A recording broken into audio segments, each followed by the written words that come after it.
Good morning to all of you.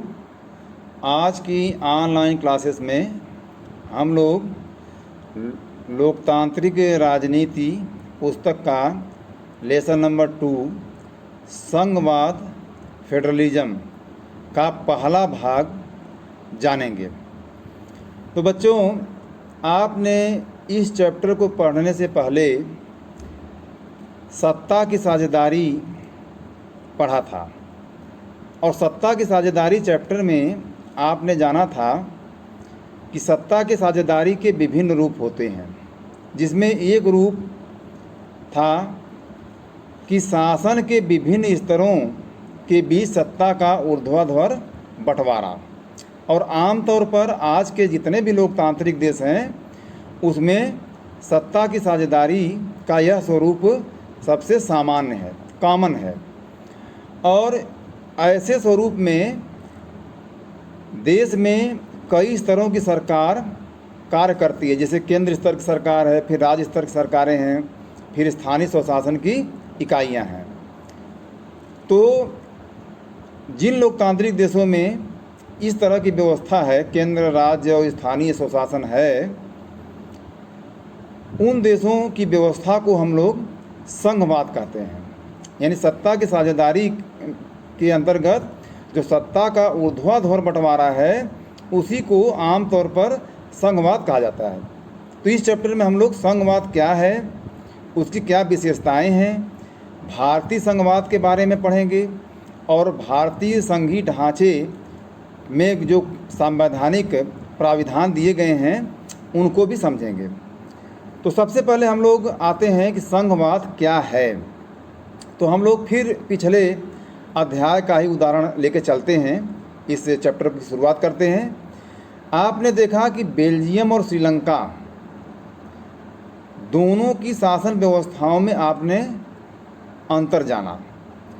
तो आप याद करिए कि बेल्जियम के संविधान में कुछ प्रमुख बदलाव किए गए थे और उसमें केंद्र सरकार की शक्तियों में कमी की गई थी और केंद्र सरकार की शक्तियों में कमी करके राज्य सरकारों की शक्तियों को बढ़ाया गया, एक बात। और दूसरी बात, जो संवैधानिक वहाँ पर बदलाव हुए थे उसमें प्रांतों को कुछ संवैधानिक अधिकार भी दिए गए। अब प्रांत जो है अपने अधिकारों या शक्तियों के लिए केंद्र पर निर्भर नहीं था। ये बेल्जियम में आपने देखा और उसने पूर्ण जो है कि संघवाद को अपना लिया, पूर्ण संघीय ढांचे को उसने अपना लिया बेल्जियम ने। अब इसके बाद हम लोग देखेंगे कि श्रीलंका में क्या हुआ। तो श्रीलंका ने एकात्मक व्यवस्था को अपनाया था।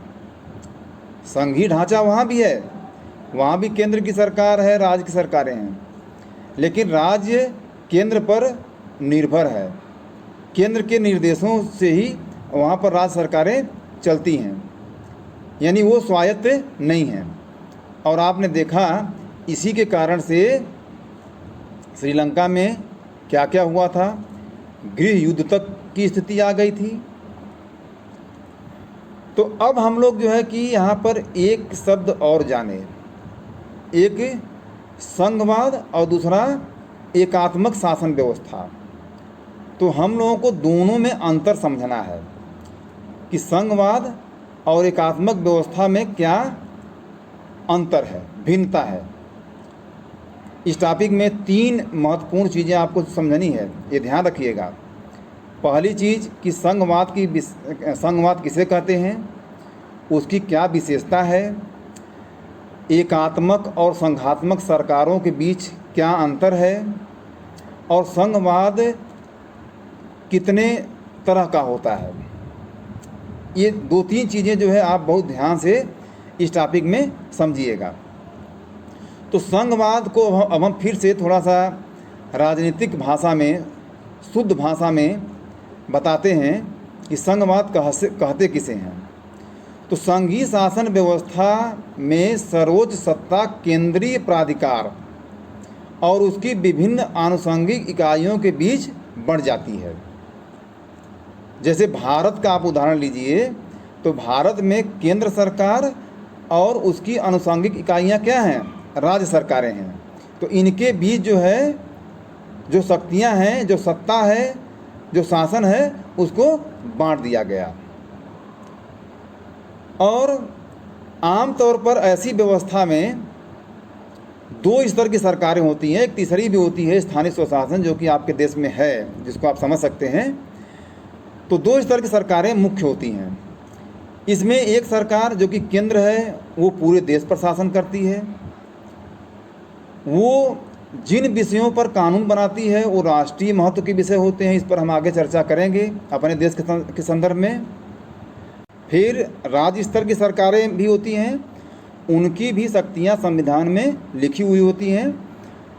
वो किन विषयों पर कानून बनाएंगे, उनके अधिकार क्या हैं, वो सारा कुछ संविधान में पहले से ही तय होता है। अब हम लोग जो है, यदि संघीय सरकार की इन विशेषताओं को समझ गए हैं, तो अब एकात्मक शासन व्यवस्था जो है उसको भी समझ लेते हैं कि क्या है। यानी दोनों में हम लोग अंतर कर लेते हैं। तो एकात्मक व्यवस्था में केंद्र शक्तिशाली होता है और केंद्र सरकार जो है राज्यों को निर्देश भी देती है। अब दोनों में अंतर एक एक करके आप समझ लीजिए। एकात्मक शासन व्यवस्था को जानिए। इसमें केंद्र सरकार ज़्यादा शक्तिशाली होती है और इसके अंतर्गत, यानी एकात्मक व्यवस्था के अंतर्गत संविधान संशोधन केंद्र सरकार कर सकती है। तीसरी चीज़, शक्तियाँ एक जगह पर केंद्रित होती हैं, यानी केंद्र के पास ही शक्तियाँ केंद्रित होती हैं और इसमें एक ही नागरिकता होती है। केंद्र सरकार राज्यों से शक्तियाँ ले भी सकती हैं, लेकिन संघात्मक व्यवस्था में केंद्रीय सरकार अपेक्षाकृत कमज़ोर होती है। इसमें केंद्र सरकार अकेले संविधान संशोधन नहीं कर सकती है और शक्तियाँ कई स्तरों पर विभाजित होती हैं, यानी केंद्र और राज्य और स्थानीय स्वशासन, जो मैंने बात बताई आपको।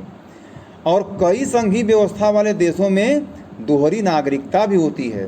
हाँ, आपके देश में दोहरी नागरिकता नहीं है, लेकिन कुछ ऐसे भी केंद्रीय जो संघीय व्यवस्था वाले देश हैं उनमें दोहरी नागरिकता भी होती है।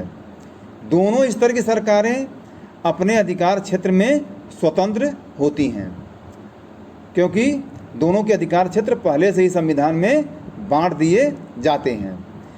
अब इसके बाद हम लोग थोड़ा और आगे बढ़ते हैं। इस मानचित्र को आप देखिए। इस मानचित्र में दुनिया के 193 कंट्रीज को दिखाया गया है, जिसमें से केवल 25 ऐसे देश हैं जिसमें संघीय शासन व्यवस्था है। लेकिन इन देशों में दुनिया की 40% जनसंख्या रहती है। तो दुनिया के अधिकतर बड़े देश संघीय हैं। अब इसमें आप देख लीजिए, जैसे कि कनाडा है, संयुक्त राज्य अमेरिका है, मैक्सिको है, ब्राज़ील, अर्जेंटीना, रूस, इधर जर्मनी और स्पेन की भी बात दी गई है, ऑस्ट्रेलिया, भारत को आप जानते ही हैं, पाकिस्तान, और इधर जो है कि अफ्रीका में नाइजीरिया, इथियोपिया है, साउथ अफ्रीका है। इन देशों में संघीय सरकारें हैं। लेकिन आप इस नक्शे पर देख सकते हैं कि कुछ इस नियम के अपवाद भी हैं, यानी बड़े तो हैं देश, लेकिन वहाँ पर संघीय व्यवस्था नहीं है। तो आप जो है फाइंड आउट करिए कि वो देश कौन सा हो सकता है, ये थोड़ा सा आप देखकर उसका नाम पता करिए। अब इसके बाद हम लोग संघीय व्यवस्था की कुछ विशेषताएं, ये भी अति महत्वपूर्ण है। पहली चीज़ क्या महत्वपूर्ण थी, आपने जो जाना वो है एकात्मक शासन व्यवस्था और संघीय शासन व्यवस्था में क्या अंतर है। अब आप देखेंगे कि संघीय शासन व्यवस्था की क्या विशेषताएं हैं। तो पहली विशेषता है कि संघीय शासन व्यवस्था में सरकार 2 या अधिक स्तरों वाली होती है। दूसरी विशेषता, अलग अलग स्तर की सरकारें एक ही नागरिक समूह पर शासन करती हैं और सबके लिए अलग कानून बनाने, कर वसूल करने और प्रशासन चलाने के अपने अपने अधिकार क्षेत्र होते हैं। यानी संवैधानिक रूप से दायरा तय होता है कि कौन किसमें प्रशासन चलाएगा, कौन सा कानून बनाएगा, कहाँ से कर वसूलेगा। ये सारी व्यवस्थाएं संवैधानिक रूप से तय होती हैं। फिर तीसरी विशेषता, विभिन्न स्तरों की सरकारों के अधिकार क्षेत्र संविधान में वर्णित होते हैं। ये इसकी चर्चा मैंने ऊपर ही कर दी आपको। चौथी विशेषता है, संविधान के मौलिक प्रावधानों को किसी एक स्तर की सरकार अकेले नहीं बदल सकती है। ऐसे में दोनों स्तर की सरकारों की सहमति होनी आवश्यक होती है। एकात्मक में ऐसी व्यवस्था नहीं है। एकात्मक शासन जैसे कि श्रीलंका की बात की गई तो वहाँ पर केंद्र ही सब कुछ कर सकता है, प्रांतों को ये अधिकार नहीं है। पांचवा आप देखिए, अदालतों को संविधान और विभिन्न स्तर की सरकारों के अधिकारों की व्याख्या करने का भी अधिकार होता है, यानी न्यायिक व्यवस्था भी इसकी स्वतंत्र रूप से काम करती है। और छठवां है, वित्तीय स्वायत्तता निश्चित करने के लिए विभिन्न स्तर की सरकारों के लिए राजस्व के अलग अलग स्रोत निर्धारित किए गए हैं। ये जितने भी आप विशेषताएं देख रहे हैं वो सारी विशेषताएं हमने परिभाषा में ही आपसे जिक्र कर दी थी। इस प्रकार संघीय शासन व्यवस्था के दोहरे उद्देश्य होते हैं, देश की एकता की सुरक्षा करना और उसे बढ़ावा देना, तथा ये हो गया पहला, देश की एकता की सुरक्षा करना और उसे बढ़ावा देना, तथा इसके साथ ही क्षेत्रीय विविधताओं का पूरा सम्मान करना। तो इस कारण जो संघीय व्यवस्था है उसके गठन और कामकाज के तरीके दो चीज़ों के कारण से महत्वपूर्ण हो जाते हैं। अब दो चीज़ें कौन सी हैं कि विभिन्न स्तर की सरकारों के बीच सत्ता के बंटवारे के नियमों पर सहमति होनी चाहिए और इनका एक दूसरे पर भरोसा भी होना चाहिए कि वे अपने अपने अधिकार क्षेत्रों को मानेंगे, यानी कि आपसी भरोसा और साथ रहने की सहमति, ये दोनों चीज़ें ज़रूरी होती हैं। अब आप थोड़ा सा एक और चीज़ देखिए कि जो संघीय व्यवस्था होती है वो दो तरह की होती है। एक तो कमिंग टुगेदर और दूसरा है होल्डिंग टुगेदर।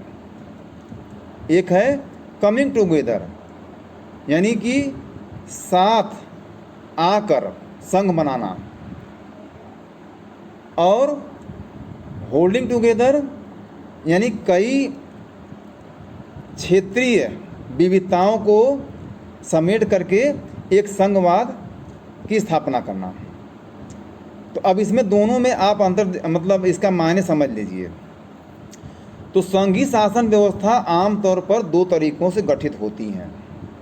पहला तरीका क्या है, जो कमिंग टुगेदर वाला है, दो या अधिक स्वतंत्र राष्ट्रों को साथ लाकर एक बड़ी इकाई गठित करने का। और ऐसी संघीय व्यवस्था में दोनों स्वतंत्र राष्ट्र अपनी संप्रभुता को साथ रखते हैं, दो भी हो सकते हैं, दो से ज़्यादा भी हो सकते हैं, अपनी अलग अलग पहचान को भी बनाए रखते हैं और अपनी सुरक्षा और खुशहाली बढ़ाने का रास्ता भी अख्तियार करते हैं। तो साथ आकर कमिंग टुगेदर का जो संघवाद है उसका उदाहरण है संयुक्त राज्य अमेरिका का जो संघवाद है, ये उसका उदाहरण है, यानी वहाँ पर कमिंग टुगेदर है। और दूसरा है स्विट्ज़रलैंड, तीसरा है ऑस्ट्रेलिया, और भी कई हैं, लेकिन तीन आपको यहाँ पर याद रखने हैं कि ये कमिंग टुगेदर यानी साथ आकर जो है संघ बनाने के उदाहरण हैं। अब इसको आप समझ लीजिए कैसे। जैसे कि अमेरिका है, तो अमेरिका जब आज़ाद हुआ था, वहाँ पर जब क्रांति हुई थी, जब वो आज़ाद हुआ तो वहाँ पर 13 उपनिवेश आज़ाद हुए, यानी 13 देश एक प्रकार से आज़ाद हुए। और 13 देश जो है कि संयुक्त रूप से यानी एक साथ आ करके एक संघ का निर्माण किए। इसलिए साथ आकर संघ का निर्माण करना वो हो गया। और ऐसे संघीय व्यवस्था वाले देशों में प्रांतों के पास केंद्र से कम शक्तियां नहीं होती हैं, कभी कभी तो उनके पास केंद्र से भी ज़्यादा शक्तियाँ होती हैं। बहुत सारे ऐसे केस में वो केंद्र से भी ज़्यादा शक्तिशाली होते हैं। अब संघीय शासन व्यवस्था के गठन का दूसरा तरीका भी आप समझ लीजिए, जो होल्डिंग टुगेदर की मैंने बात आपसे की, कि बड़े देश द्वारा अपनी आंतरिक विविधता को ध्यान में रखते हुए राज्यों का गठन करना और फिर राज्य और राष्ट्रीय सरकार के बीच सत्ता का बंटवारा कर देना। जैसे भारत है, बेल्जियम है, स्पेन है, ये जो है कि देश होल्डिंग टुगेदर के अंतर्गत संघवाद का निर्माण किए हैं, या इनको होल्डिंग टुगेदर का संघवाद कहा जाएगा हैं। तो आप इसमें देखिए, अपने देश का उदाहरण लीजिए कि आपके देश में बहुत सारी विविधताएं हैं, भाषा की विविधता है, धर्म की विविधता है, जात की विविधता है, और इस विविधता वाले देश लोग जो है अलग अलग विशेष क्षेत्रों में रहते भी हैं। तो इन आंतरिक विविधताओं को ध्यान में रखते हुए राज्यों का गठन भी किया गया। आपके देश में जो राज्यों का गठन किया गया उसका मुख्य आधार भाषा था, यानी जिस क्षेत्र में जिस भाषा के बोलने वाले अधिक लोग रहते हैं उनको एक राज्य का दर्जा दे दिया गया। इसकी कहानी आप पहले पढ़े हैं। तो ऐसे जो है कि आधारों पर राज्यों का गठन करना और फिर राज्य और राष्ट्रीय सरकार के बीच सत्ता का बंटवारा कर देना, जैसा कि आपके देश में ये चीज़ देखने को मिलती है। अब यहाँ पर एक चीज़ है, ये जो संघवाद है उसमें बेल्जियम में भी संघवाद है, और बेल्जियम भी भारत के साथ ही आप उदाहरण के रूप में देख रहे हैं। तो दोनों में थोड़ा आपको अंतर भी समझना होगा कि भारत के संघवाद में और बेल्जियम के संघीय व्यवस्था में दोनों में क्या अंतर है। इसको आप प्रश्न के रूप में भी देख सकते हैं, और फिर आप जब उसका उत्तर देंगे तो आपका ये कॉन्सेप्ट क्लियर हो जाएगा कि भारत की संघीय व्यवस्था में बेल्जियम से मिलती जुलती एक विशेषता बताइए और उससे अलग भी एक विशेषता को बताइए। तो आपका उत्तर होगा कि भारत में बेल्जियम से मिलती जुलती विशेषता यह है कि दोनों देशों में संपूर्ण देश के लिए एक संघ सरकार का गठन किया गया है। दोनों देशों में ये मिलती जुलती विशेषता है। लेकिन एक अलग विशेषता यह है कि बेल्जियम की केंद्र सरकार की अनेक शक्तियां देश के दो क्षेत्रीय सरकारों को सुपुर्द कर दी गई, जबकि भारत में केंद्र सरकार अनेक मामलों में राज्य सरकारों पर नियंत्रण भी रखती है। क्योंकि आपने पढ़ा था कि जब बेल्जियम में संविधान संशोधन किया गया तो वहाँ पर केंद्र की सरकार की शक्तियाँ कम कर दी गईं और राज्य सरकारों की शक्तियाँ बढ़ा दी गईं, यानी वो शक्तियाँ जो है क्षेत्रीय सरकारों को सुपुर्द कर दी गईं। जबकि भारत में ऐसा नहीं है। भारत में केंद्र सरकार कई मामलों में राज्य सरकारों पर नियंत्रण रखती हैं। अब कैसे रखती हैं, जब मैं आपको अगला टॉपिक भारत की संघीय व्यवस्था या संघीय ढांचे के बारे में पढ़ाऊँगा तब आपको ये क्लियर हो जाएगा, तभी जो है आपको मैं उसी रेफरेंस में बताऊँगा।